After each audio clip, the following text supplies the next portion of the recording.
we're just going to fast forward a little bit. So obviously the first thing that you need to do, and instructions tell you inside the KTuner box, is you need to lock the KTuner to your ECU. So what you do is take the KTuner outside of the box. It comes with two cables, you can see here.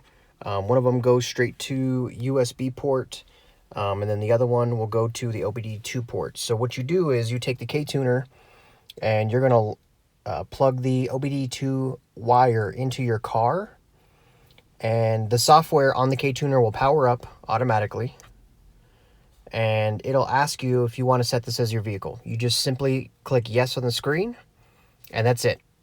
From there, you take the KTuner and you have to connect it to your computer. Now, before any of this even starts, before you even take this guy out of the box, the first thing that it suggests that you do, and when I say it, I mean the card that comes in the KTuner box, they recommend that you go to the website and download the application. Now, hopefully you have some sort of Windows computer.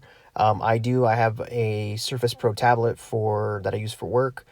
So I was able to download the software.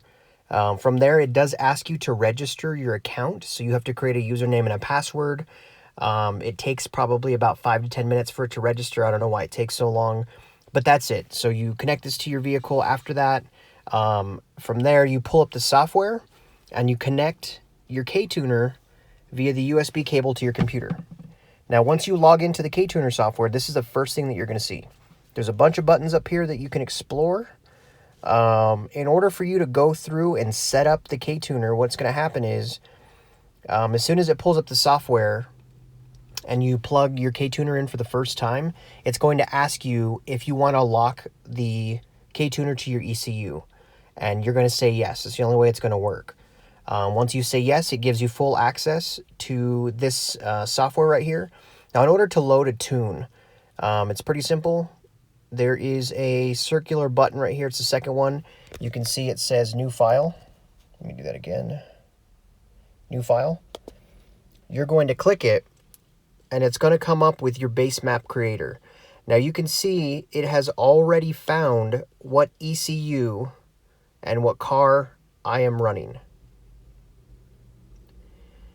Now, these V2 versions, you can use them on any car that's registered underneath KTuner's website. So if you have a Honda Civic, this version 2 will work for your Honda Civic. If you have any model of the Accords, it'll work with that. It'll pull up the tuning software based off of what ECU you have loaded onto here. So it already knows that I have a Honda Accord 2.0. What I'll do is I'll click on my base factory calibration, because that's what I'm going to tune. I'm going to tune the base software. I'm going to click next. Now from there, it gives you several different configurations. You have factory base calibration, which is what it comes from Honda. That's what you guys are used to driving around on. You have stage 1 dual target. You have stage 2 dual target 1, stage 2 dual target 2. Now, it gives you the basic description of what they do. You can also look at KTuner's website and choose which one is most appropriate for you. Now, from there, you simply click which tune that you want. So again, the tune that I wanted is I wanted the dual tune target 1 because I wanted factory boost in eco mode. I wanted my normal, we'll say the normal configuration, to have we'll say a little bit up boost, and then I wanted my sport to be the max boost that KTuner is actually running right now. So I chose dual target 1. I'm going to choose next.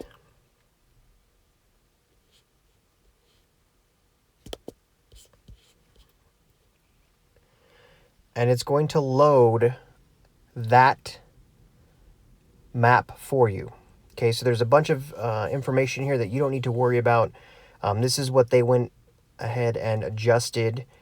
You know, when they were doing their tuning, they put the car on the dyno. They adjusted all of these different sections here for air fuel ratio, RPM, things like that.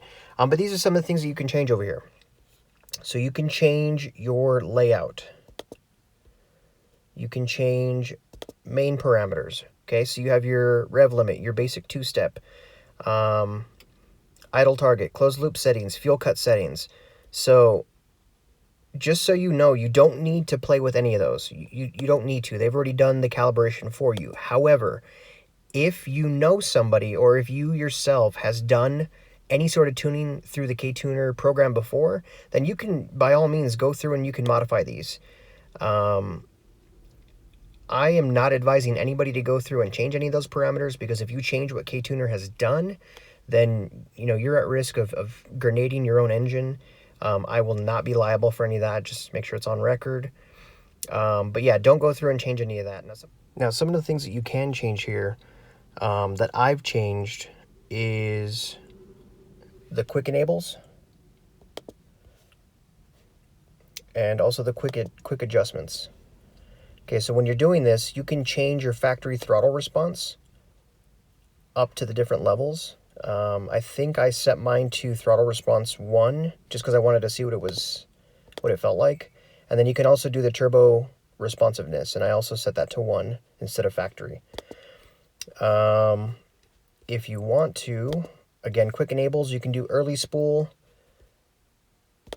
You can do quick boost by gear. I didn't touch any of that because I unfortunately do not know enough about the actual map that they created for me to go around and start adjusting these things.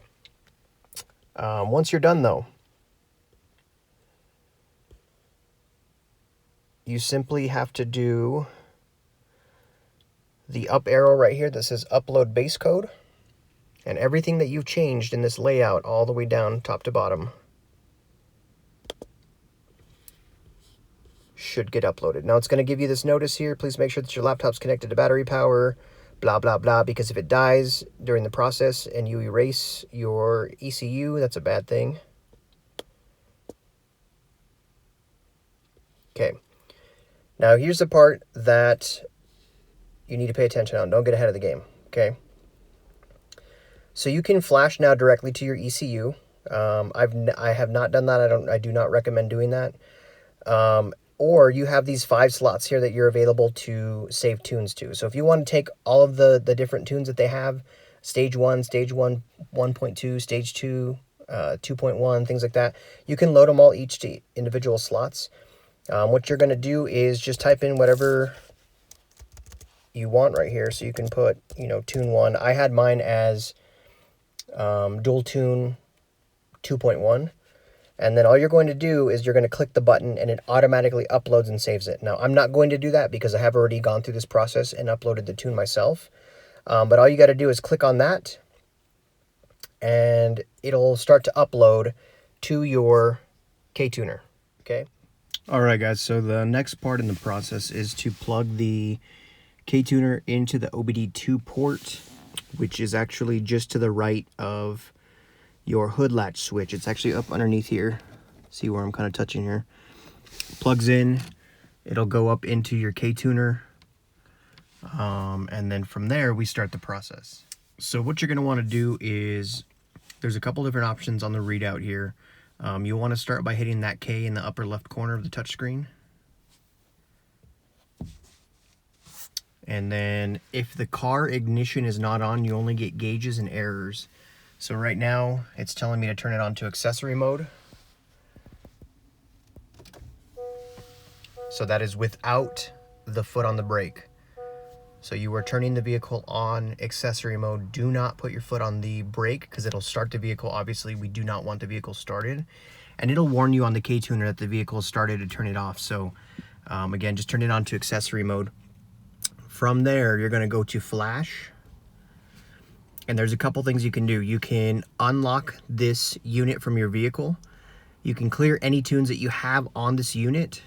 You can restore it to factory, or you can load any one of the stages that you loaded up. Now, for this particular vehicle, I went ahead and gone with the stage 2.0, just because I wanted the use of eco mode, standard, regular, drive mode that it has enabled here, and then I wanted, obviously some more horsepower in that mode, and then I wanted my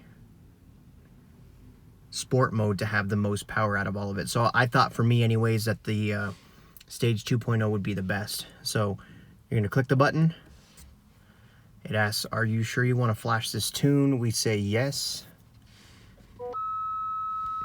This is where you're going to get a bunch of errors. Don't worry. This is just the ECU freaking out because we are going through the process of erasing it and updating the ECU software.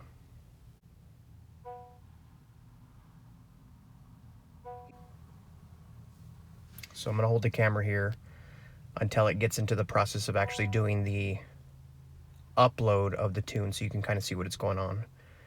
That way you're not freaking out when you're doing it yourself.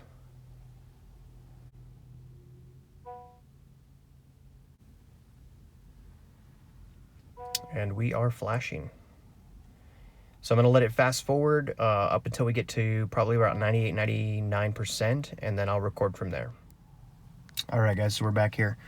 So just a couple things to look for whenever you're doing the update on here. It takes about 2 seconds for every percentage point on that indicator, so it's going to feel like it's taking forever for it to flash. But just be patient. It's doing what it needs to do. These guys spent a lot of time, energy, effort into making this product work, so it's not going to just ruin your vehicle as long as you follow the steps to do it. So with that in mind, it says successful, press OK to continue. Key vehicle is off, which we already know. Our feet are nowhere near the brake pedal. We know that the ignition switch is off at this point. I'm sorry, that the ignition is on, so it wants us to turn the vehicle ignition off. So we're going to hit the button. It is off, and it says turn it back on. So again, my feet are near the pedal. And then one more to start the ignition. Congratulations, you now have an updated flash on your ECU. Now here's the thing. All of these warnings that are on the dash, it takes time for the vehicle to learn that it's not broken. That the sensors are not destroyed, things like that. So a quick thing that you want to do, notice all the indicators on there. So I'm just going to power it off, and this time I'm actually going to start the vehicle. So foot on the brake, start it up.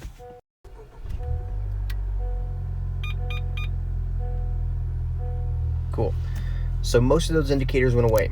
Now when it comes to your adaptive cruise control, it says right here brake system warning, auto high beams, collision mitigation, things like that. So again, those sensors, they need to learn that they're not broken. So I'm not even joking about this. As soon as you drive your first probably 500 feet, they all go away. Everything returns to green, no problem whatsoever. So don't freak out about that. It's not like an hour or 2 hours before everything fixes itself. You're not going to have to go to the dealership. You literally just have to drive 500 feet so the sensors know that they're working, and then boom, no issue. And I'll show you guys here in a second. Now let's go back to this KTuner. So I'm going to go through the process of updating mine. So I'm going to change my gauges. So you do that up here in the K. You go to your gauges, and it's going to give you the different layouts. For right now, let's just choose this bottom left one. And you can see when you hit the gas, it gives you real-time data. You can change these layouts. So going by layout over here, you can choose what you want for item 1. So let's do air intake temperature for item 2. Let's do wideband. Item 3, let's do the map, because I do want to know what my PSI is right here. Item 4, we're going to leave that. Item 5 right here is our ECT. We want to leave that alone. And then I like to put my gear here, because unless I'm in sport mode, I don't know what gear it's in. So it's really good to have that if you don't want to drive around, boosting the maximum amount of boost all the time. If you're like me and you just like to drive in the normal driving mode, which is in this particular tune, you get a lot of horsepower, it's still nice to know what gear you're in, just in case you want to use, the manual paddles. And if you haven't used the manual paddles, you use them every once in a while, because it's really nice to get that exhaust note. But that's pretty much it, guys. So what we're gonna do is I'm gonna buckle up. I'm gonna show you how to get these gauges and warnings to go away, and then I'm gonna head out about my day.